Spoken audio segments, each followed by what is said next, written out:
Hey YouTube, Sasha here, and I'm back for my second to last blog regarding anthropology. Have no fear, all three of you subscribers, including you, Professor G.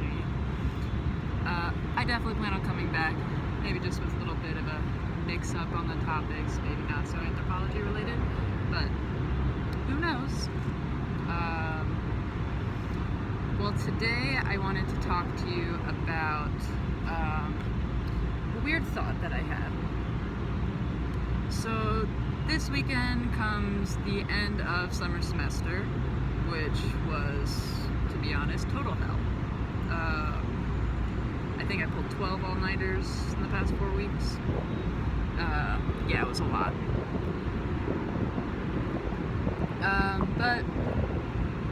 So to celebrate the end of the semester, I am going to go to the beach this weekend with my mom and my fiance and a bunch of our friends, and I'm very excited about it.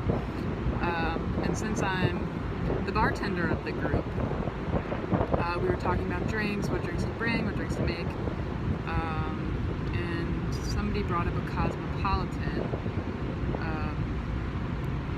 Why, I'm not sure. It's not the easiest beach drink, but it was brought up. And then I was like, weird, where have I heard that word before? And I was like, oh yeah, we just learned about it in class. And I remember learning about it and how it's a global outlook because of globalization, and I was like, okay, that makes sense, but why is there a pink cocktail named after it? And so I did my little research on Wikipedia and a couple other places. Thanks for teaching me about that, Professor. And I found a couple interesting things, a couple weird things. First, a lot of people claim to have invented the Cosmopolitan drink. There were two that I found the most reliable because they were on a bunch of different websites that I had researched. Yes, not a Cosmopolitan. But, so I found out about this guy named Neil Murray. Back in 1975, even though this drink is said to go way back, he claims he invented it. Won't question him. And, or I won't question him to his face, Mr. Murray. I'm going to question you here on my blog. But said he wanted to get a different, like a lighter version of a regular martini. Something not so like gin or vodka slap you in the face. So the first person that apparently tried his new drink responded with how cosmopolitan. Ergo, the name Cosmopolitan. Not as an exciting story as I was hoping. I thought it was going to be something really cool, but there's also another woman that claims she invented it. It was a little later in the game, so that doesn't make much sense, but we'll let her have her moment. Her name is Cheryl Cook from South Beach, Florida. She does have a different take on it, however, but it's still along the same thing, same story. She wanted a cocktail that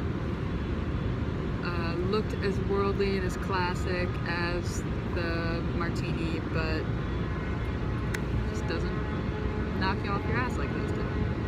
And so there you have it. The Cosmopolitan drink is the Cosmopolitan martini of the world. So after thinking about Cosmo drinks, I started thinking about where else I've heard that word, and then I was like, only the magazine I've subscribed to for like long. But I subscribe on my iPad because I'm a digital native. But the magazine Cosmopolitan. So I did some research on that too, trying to figure out the name, why it was named this. And while doing so, I actually found out a ton of really interesting facts about this magazine. First off, it is distributed in in over 100 countries. Over 100 countries this magazine is in. It has 64 different editions, and it is in 35 different languages. So just with those facts, if that's not the definition of a cosmopolitan magazine, I don't know what is. It seems pretty legit. I was reading more about then, like, my idea of the actual definition of cosmopolitan got a little confused, I guess, if you'd say. It went from being worldly with globalization to more just worldly and classic. So I went to good old Merriam-Webster and looked up the definition, and from the Merriam-Webster dictionary, it's actually a person who has lived and knows about many different parts of the world. So I think that relates to both the magazine and the drink, and obviously our anthropologist definition, anthropology book. Because Cosmopolitan magazine, while it, recently, the past like 20, 30 years, it has taken a turn for the sexier side, but it's still a very good magazine for diversity. It takes fashion senses from all over the world, all different cultures. It has girls of all different race, and it even has a small section for guys. Yes, small, because it is still a women's magazine, but they try to include just about every aspect. So if you're not on the Cosmo game, you should be. Well, if you're of the right age, so like 18 below, stay, maybe take some time. You should be reading stuff. But other than that, so there's my cosmopolitan rant. I need to go make one of those now, so I can feel like a classy cosmopolitan woman. Alright, YouTube, I got one more of these vlogs coming at you, and then just wait, see what comes next. Thanks for having me. Bye.